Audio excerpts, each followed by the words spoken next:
रूस ने अब मास्टर स्ट्रोक के ऊपर मास्टर स्ट्रोक खेलना शुरू कर दिया है और अमेरिका की बत्ती गुल हो रही है। बाइडेन की नासमझी का सबसे बड़ा असर अब देखने को मिला है। जैसा कि 2 दिन पहले ही हम लोगों ने देखा कि किस तरीके से अपनी करेंसी को ऊपर ले आए पुतिन, तो वहीं दूसरी तरफ ये जो मास्टर स्ट्रोक खेला है, इससे बहुत जल्द धरती पे गिरते हुए दिखेंगे बड़े बड़े उपकरण, बड़े बड़े गोले और बारूद। इस मास्टर स्ट्रोक ने तो पूरा दुनिया ही उलट दिया है अमेरिका का। जानेंगे कैसे रूस ने अमेरिका को मजबूर कर दिया। और आपको बता दें, रूस के इस एक फैसले के बाद भारत रूस मिलकर और भी बड़ा करने वाले हैं। जानेंगे क्या कुछ चल रहा है जियोपॉलिटिक्स में। अभी हाल ही में रूस ने ये दिखला दिया कि उसके एक वाक्य से किस तरीके से रूसी करेंसी दुनिया की सबसे अच्छी परफॉर्मेंस करने वाली करेंसी बन गई है। ऐसा नहीं है कि रूस के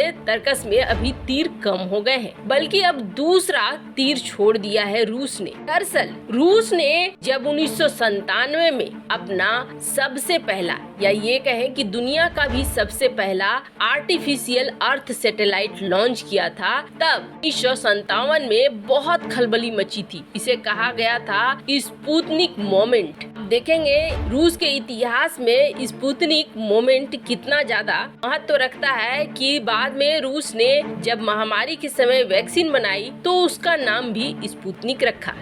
अब जैसे ही ये खलबली मची, नासा यानी कि अमेरिका को खलबली मच गई कि दूसरा तो बहुत आगे निकल रहा है, हमें भी आगे निकलना है, इसलिए हमें भी इस फील्ड में आना होगा। अमेरिका इस फील्ड में आता है। अमेरिका ने नासा की स्थापना कर ली, लेकिन अमेरिका को जरूरत थी। अमेरिका को ऐसा लगा उसके बगैर अभी चल नहीं सकते हैं, जिसके बाद अमेरिका ने रूस के साथ समझौता कर लिया। ये समझौता था अंतरिक्ष का समझौता। शुरुआती दौर से ही रूस थोड़ा एडवांस होता चला गया, जैसे कि मंगल ग्रह से लेकर पृथ्वी तक की कम्युनिकेशन सिस्टम को रूस ने विकसित कर लिया। मंगल ग्रह पे कोई भी चीज ट्रांसफर करनी होती है कम्युनिकेशन के रूप में पृथ्वी को, तो इस्तेमाल होता है उसका। साधारण भाषा में कहे तो मंगल का डेटा पृथ्वी रूस के सिस्टम के जरिए। इसके अलावे अभी फिलहाल की बात करें तो नासा और रूस की जो रोसकोस्मोस है, उनके बीच 4 ऐसे प्रोजेक्ट चल रहे हैं जो बेहद इम्पोर्टेंट है।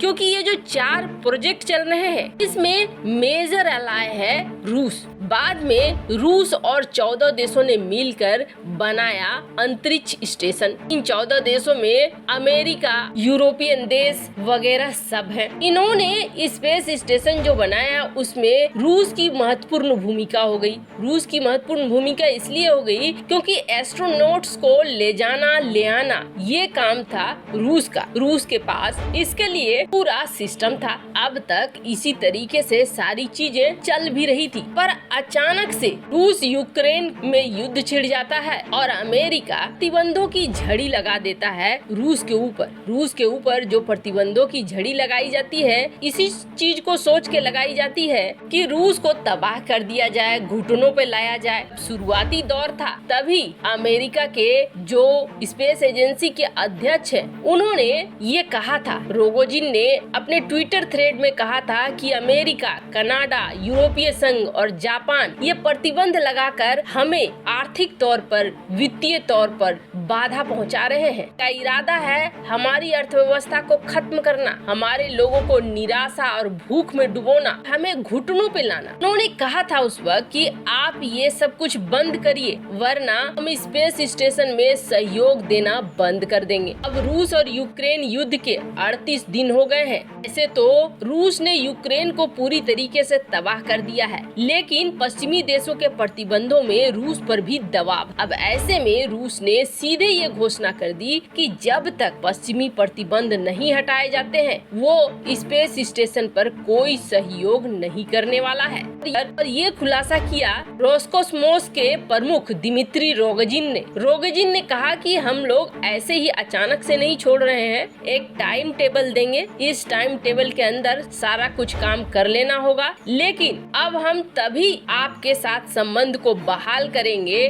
जब आप पूरी तरीके से बिना किसी शर्त के हमारे ऊपर लगे हुए प्रतिबंध को हटाएंगे। अब वैसे आपको बता दें, इस घोषणा के बाद पूरी तरीके से हिल गया है अमेरिका। वैसे इन्होंने जो ट्वीट किया कि हमने इस परियोजना को बंद कर दिया है, तो अब ISS को कौन बचाएगा? तो जवाब में कौन आया? तो जवाब में आया दुनिया का सबसे अमीर शख्स अमेरिकी अरबपति एलन मस्क, और उसने कहा स्पेस एक्स बचाएगा। एक ट्विटर यूजर ने पूछा क्या स्पेस एक्स ISS को धरती पर गिरने से बचा लेगा? तो जवाब में मस्क ने कहा कि हाँ। इसका मतलब क्या अमेरिका के पास कोई बैकअप प्लान है, या मस्क ने यूं ही मौज मस्ती में ये बात कह दी? खैर जो भी हो, लेकिन एक बड़ी चीज निकल कर आ रही है, और वो बड़ी चीज भारत के लिए फायदेमंद है। आपने देखा होगा हाल ही में अपने रॉकेट के ऊपर से सारे देशों का झंडा हटा दिया रूस ने, लेकिन भारत का झंडा रहने दिया।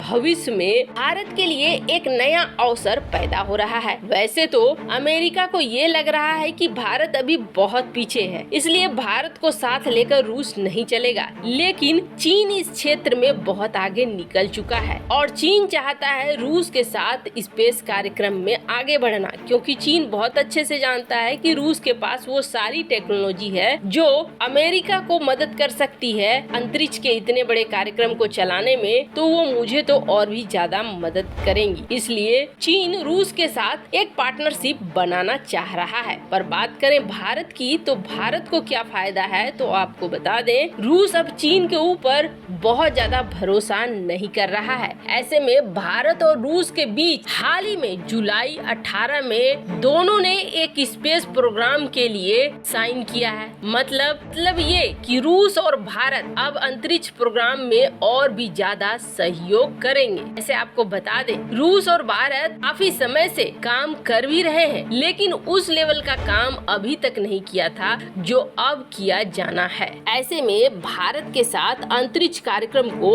आगे बढ़ाना जरूर चाहेगा रूस, क्योंकि रूस ने देख लिया है भरोसे का साथी कौन है। सवाल ये उठता है कि अगर इस स्पेस स्टेशन को बचाया नहीं गया तो गोले वगैरह गिरते हुए दिखेंगे आसमान से जमीन, तो फिर क्या होगा? तो आपको बता दें, जल्द ही अमेरिका अब प्रतिबंधों को हटाने के लिए मजबूर होगा कि रूस इतना बेवकूफ नहीं है कि टाइम टेबल बहुत ज्यादा का देगा। रूस उतना ही टाइम टेबल देगा जिसमें अमेरिका कोई विकल्प तैयार न कर सके, और अमेरिका अगर विकल्प तैयार करना होता तो अब तक विकल्प तैयार कर चुका होता। अमेरिका के पास कोई विकल्प नहीं है। यही वजह है कि रूस के ऊपर अमेरिका निर्भर है। इसीलिए रोस्कोसमोस के डायरेक्टर ने यहाँ तक कह दिया था कि अब अमेरिकन एस्ट्रोनॉट्स को अगर उड़ना है तो झाड़ू पे जैसे हैरी पॉटर उड़ता था वैसे ही ये उड़कर स्पेस स्टेशन पहुँच जाएंगे। इसके पीछे सबसे बड़ी मजबूत वजह यही थी कि अमेरिका अभी तक वैसा कोई तंत्र नहीं बना पाया है। भले एलन मस्क ने ये बात हाँ कह दी हो, लेकिन तुरंत बना पाना स्पेसएक्स के लिए संभव नहीं है, और अगर बना लेता तो अब तक नासा रूस का कोई सहयोग लेता ही नहीं। वैसे